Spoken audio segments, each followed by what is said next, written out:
Assalamualaikum warahmatullahi wabarakatuh. Alhamdulillahilladzi ja'ala at-taqwa khairuz zadi wal libas wa amarna an natazawwada biha liyaumil bi'as. Ashhadu an la ilaha illallah wahdahu la syarika lah rabbun nas wa ashhadu anna sayyidana wa maulana Muhammadan abduhu wa rasuluh al-mawsufu bi akmali sifatil askhas. Allahumma fasalli wa sallim wa barik ala sayyidina wa habibina wa maulana Muhammad madamatil hayatu fil anfas wa ala alihi wa sahbihi wa sallama tasliman katsira, amma ba'du. Fa ya ayyuhal hadirun ittaqullah wasma'uhu wa ati'uhu la'allakum tuflihun. Kama qala Allah Ta'ala fil Qur'anil Karim, ya ayyuhalladzina amanu taqullaha wabtaghu ilaihil wasilah wajahidu fi sabilihi la'allakum tuflihun.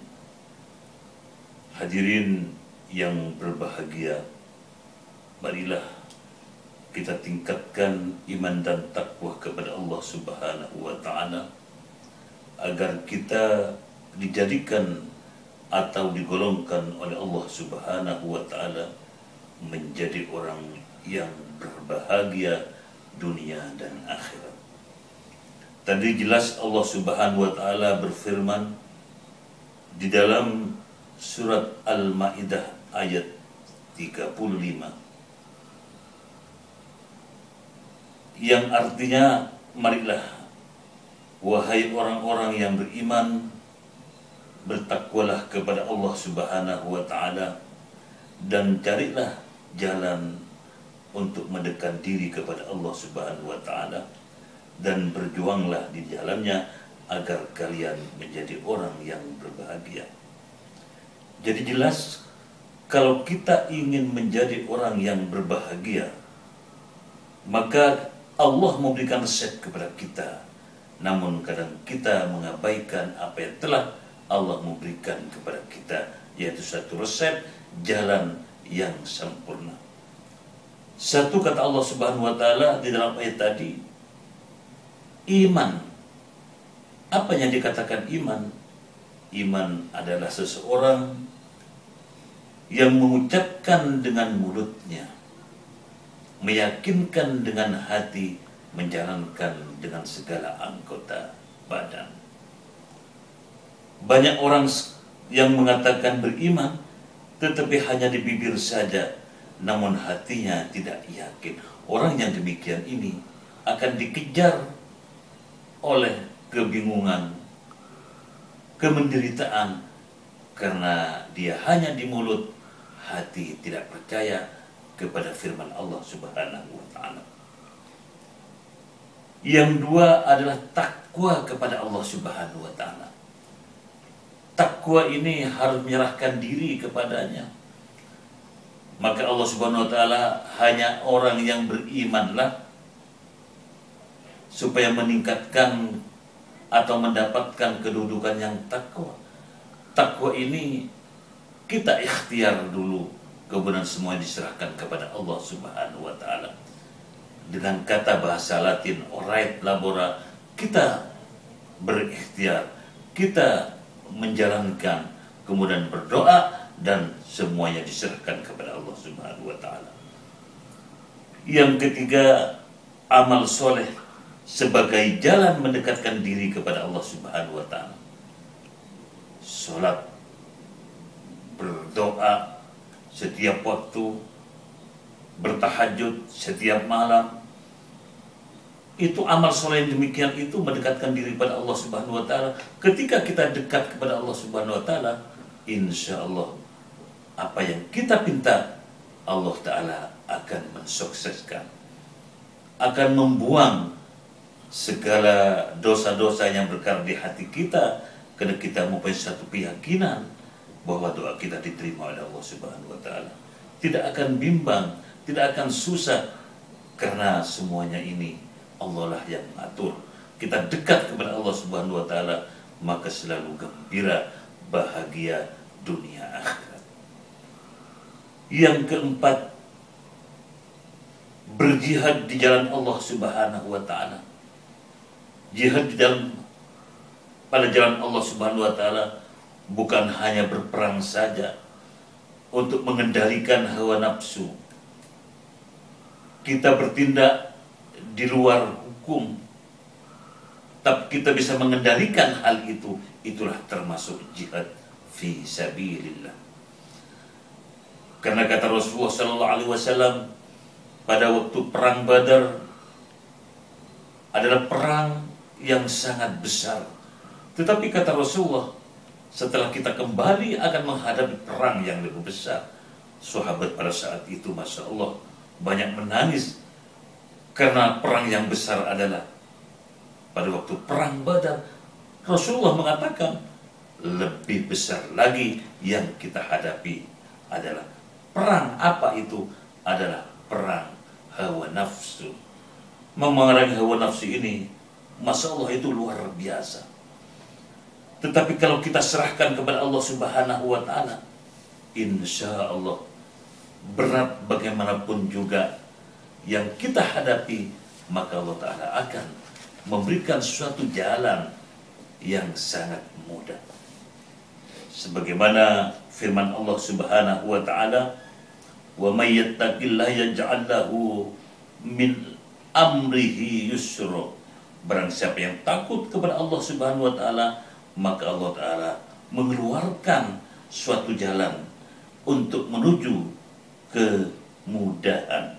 Dalam arti segala persoalan akan dimudahkan oleh Allah Subhanahu wa taala. Hadirin yang berbahagia. Kemudian kata Rasulullah sallallahu alaihi wasallam, bagaimana kalau kita ingin mencapai suatu kesuksesan?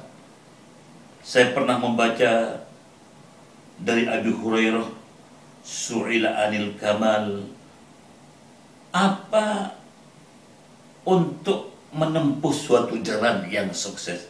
Artinya kata Abu Hurairah, Rasulullah pernah ditanya tentang menuju kesuksesan atau kesempurnaan. Rasulullah hanya dua. Satu, qaulun bil sidqi.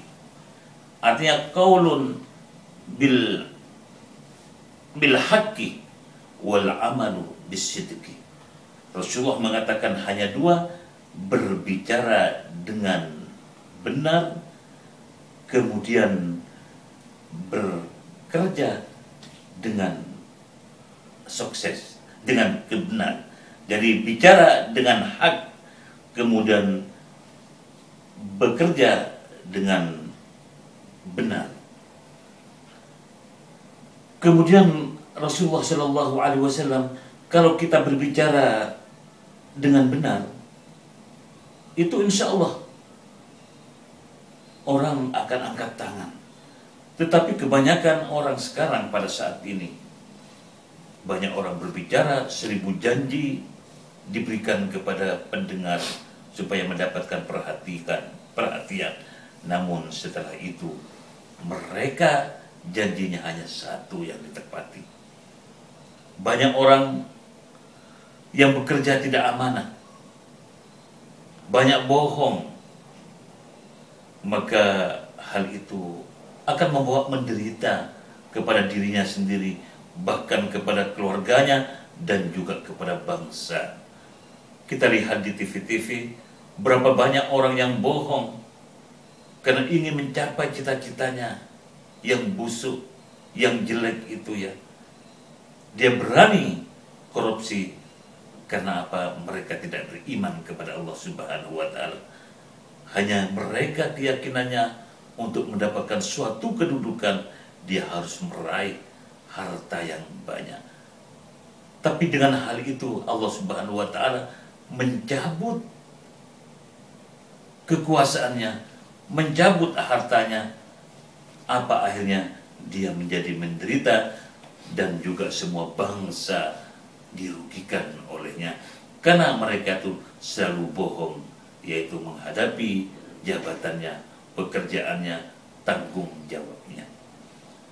Oleh sebab itu saya pernah membaca di Ihya Ulumuddin di juz 4 dan halaman 328, di mana Hujjatul Islam Abu Hamid Muhammad Al-Ghazali meniru bahasa Ibnu Abbas. Bagaimana kalau kita ingin mencapai kesuksesan, mencapai kebahagiaan? Apa kata beliau? Arba'un man kunna fihi rabaha. 4 perkara barang siapa yaitu melaksanakan di dalamnya, maka itu akan bahagia, akan sukses. 1, kata beliau, as-sidqu, benar. Di mana-mana kalau kita menegakkan kebenaran, insya Allah akan mendapat dukungan dan Allah selalu akan melindungi. Kemudian yang kedua, wa husnul khuluq, budi pekerti yang luhur. Kalau kita mempunyai akhlakul karimah, baik kita menghadapi atasan, menghadapi bawahan, menghadapi siapapun saja, insya Allah dengan adanya akhlakul karimah ini akan kita mencapai suatu kedudukan yang mulia, terutama di hadapan Allah Subhanahu wa ta'ala. Yang ketiga, wal haya, tahu malu. Kalau kita malu, itu insya Allah kita sebagai penjabat menjaga kedudukan, jangan sampai salah. Kalau kita salah, malu kepada umat, apalagi makan uang-uang masyarakat, pasti KPK akan menangkap. Kalau sudah ketahuan masyarakat, na'udzubillah min dzalik, maka martabatnya akan jatuh, karena dia itu selalu menyimpang dari ajaran Allah Subhanahu wa ta'ala. Kita ingat di surat Al-A'raf ayat 96, Allah Subhanahu wa ta'ala berfirman, "Lau anna ahlal qura amanu wattaqullah." Seandainya penduduk bumi ini iman dan takut kepada Allah Subhanahu wa ta'ala, wattaqau, takut kepada Allah Subhanahu wa ta'ala, maka kata Allah, la fatahna alaihim min barakatis samai wal ard, maka akan buka keran-keran rezeki, rahmat, kenikmatan dari langit dan juga akan keluar dari bumi. Tetapi keterusannya ayat, jika mereka sudah mendapatkan satu kenikmatan, baik itu pendudukan, harta benda, kemudian dia menyimpang, tidak melaksanakan kewajiban apa yang telah diperintahkan oleh Allah Subhanahu wa ta'ala, apa masyarakat yang telah mempercayakan kepadanya sebagai ketua, tetapi dia tidak menjalankan, bahkan dia mengkhianati, apa kata Allah Subhanahu wa ta'ala? Walakin kadzabu fa akhadnahum bima kanu yaksibun.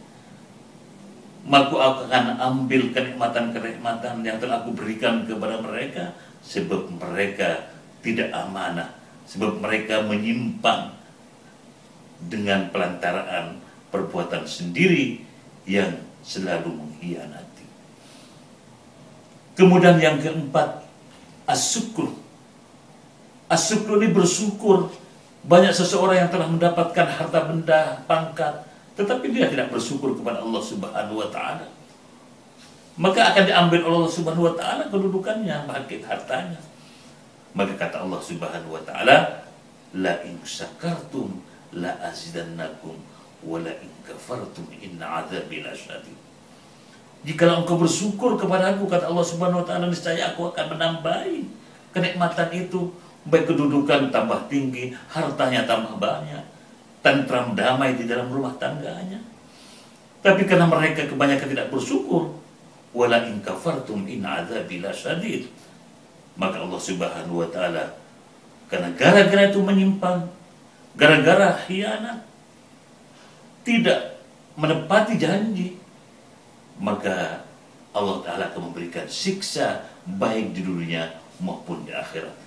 Coba kita lihat di televisi, di pusat, Berapa banyak seorang yang kaya yang punya jabatan, semua diambil oleh Allah Subhanahu wa taala karena mereka selalu menyimpang dari ajaran Allah Subhanahu wa taala. Oleh sebab itu, syukur menurut ulama, sebagian ulama mengatakan ada 4. As-syukur bil lisan, syukur dengan lisan. Ketika kita mendapatkan suatu kebahagiaan, keuntungan, minimal kita mengucapkan alhamdulillah. Yang kedua, as-syukur bi jami'il jawarih. Ketika kita terhindar dari bahaya atau mendapatkan suatu keuntungan yang mendadak yang tidak tersangka-sangka datangnya, yang Allah berikan kepada kita, maka kita melaksanakan syukur dengan semua anggota badan, yakni sujud syukur. Yang ketiga, as-syukur bis sedekah, syukur dengan sedekah. Ketika kita mendapatkan suatu kebahagiaan, mendapat suatu keuntungan, atau terangkatnya kederajatan kita, yakni mempunyai satu pangkat, maka kita jangan lupa harus bersedekah kepada sekitarnya, kepada orang-orang yang dekat. Karena kata Rasulullah, as-sadaqah bidaf'il bala, sedekah itu menolak bala. Sekecil apapun kalau ikhlas, insya Allah sedekah ini merupakan penolak bala. Kemudian yang keempat, as-syukru bi'amalil ma'ruf wan nahyi 'anil munkar. Dengan adanya kita sudah mencapai cita-cita berbahagia, sudah harta bertambah, pangkat tambah tinggi, maka kita meningkatkan iman dan takwa, yakni melaksanakan yaitu pekerjaan yang diperintah oleh Allah, amal yang baik, mencegah kepada apa yang dilarang oleh Allah Subhanahu wa ta'ala. Demikian ini, kalau kita mencapai, insya Allah kita mendapatkan satu ketentraman, kedamaian, terutama di dalam rumah tangga atau sekitarnya, atau kita diangkat sebagai pemimpin dan anak buahnya kita mendapatkan suatu pujian yang baik dari mereka. Tapi sebaliknya, kalau kita tidak melaksanakan 4 ini, maka akan dicaci oleh masyarakat. Martabat kita akan tercabut dan harta kita pun tidak akan dicabut oleh Allah Subhanahu wa ta'ala. Mudah-mudahan kita termasuk orang yang selalu bersyukur, yang mendapatkan nikmat Allah Subhanahu wa ta'ala. Semoga kita digolongkan oleh Allah Subhanahu wa ta'ala golongan orang yang berbahagia dunia dan akhirat.